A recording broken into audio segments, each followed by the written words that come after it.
Hey, everybody. It's Sam Jacobs. This is the Sales Hacker Podcast, and it is Friday Fundamentals. As you probably know, hopefully, at this point, Friday Fundamentals, it's a brief segment, typically just 5 to 10 minutes in length, and we're going to focus on specific tactics, case studies, and insights. Hopefully, maybe you're walking to work right now, and we're going to give you something right now that you can use in your day. These insights are going to be plucked from active conversations. This week on the full-length Sales Hacker Podcast that came out on Tuesday, we had Munya Hoto, who is a digital marketer at Foundry, and he talked about a lot of frameworks for sort of causing and instigating a prospect to move off of the status quo and move towards your solution. Now, before we ask Munya a little bit more about that, because we're going to talk about what is the goal of the demo and what is the goal of the presentation and why it's probably not just to finish the presentation. Before we do that, we're going to thank our sponsor, Outreach. Outreach triples the productivity of sales teams and empowers them to drive predictable and measurable revenue growth.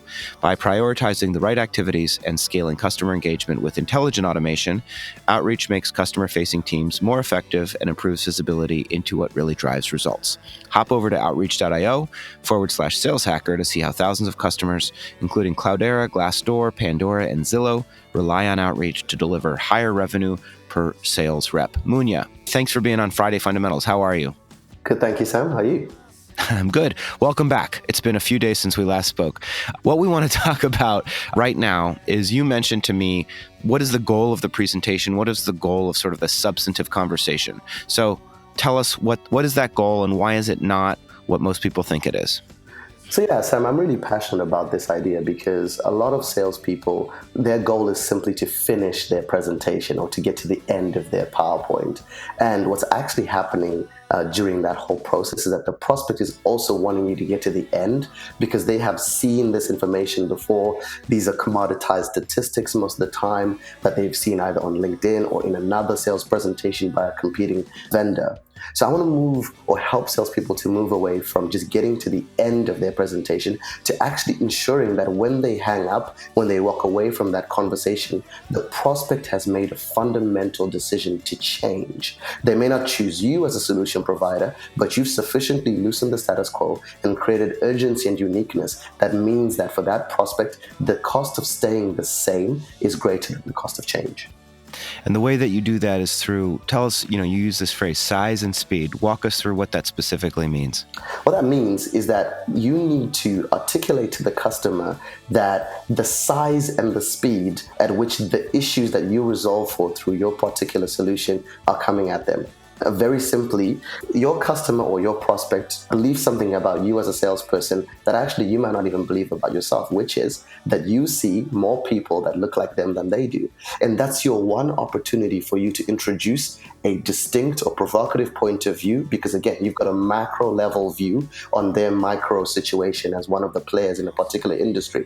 So what I would advise sales leaders, salespeople, and demand gen focused marketing leaders to do is to accurately price the size and the speed at which problems are coming at their prospect. It could be how much they're wasting, the actual dollars and cents in time and resource and budget, how slowly they're getting to market, how much overhead they're taking on as a result of an incumbent process, and put that in front of the customer and say, I have a right to say this to you because I see more people that look like you than you do. And this is not the first time that I've seen this problem, and I can begin to help you to take your first steps towards a resolution. What that actually does in the mind of the prospect, it's that it exposes a flaw in the way that they currently think about their world and their business. And it causes them to become uncomfortable enough to at least want to make a decision to change. That, I believe, should be the goal of all early stage, early level introductory conversations that our salespeople are having. Because unless somebody has made the decision to change, there's no point talking to them about how you differentiate from competitor X, Y, or Z, because actually they're still wedded to their preferences and their status quo, and they haven't even begun to make the jump to try and think about doing something different.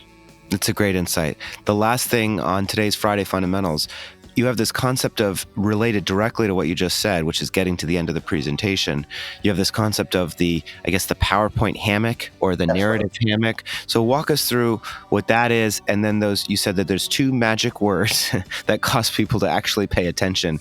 And so we have to think about that when we're structuring our presentation. So give us a quick overview there.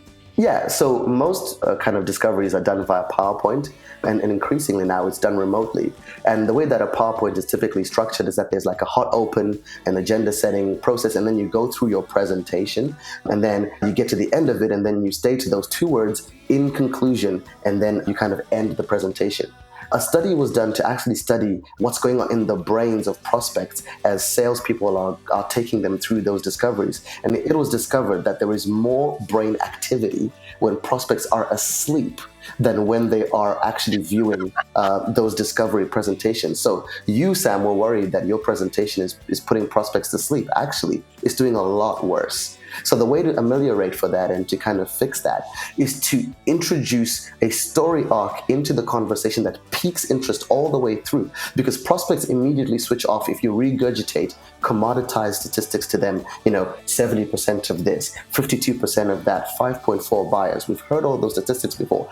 As long as you keep regurgitating commoditized statistics, prospects are going to switch off, and in fact their brain has less activity than when it's asleep when they're sitting through those presentations.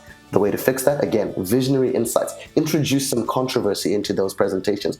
Pique their interest every now and again. Say something that they would naturally agree with so that they get back in the room and they begin to want to challenge that. And then you rationalize that by saying, actually, it's controversial, but I see more people that look like you than you do, and I know this to be a fact. So I think this one is an emergency, actually, as it pertains to sales conversations. Wonderful. Munya, thanks so much for joining us on Friday Fundamentals. I hope everybody has a great weekend, and Munya, we'll talk to you soon. Thank you very much, Sam.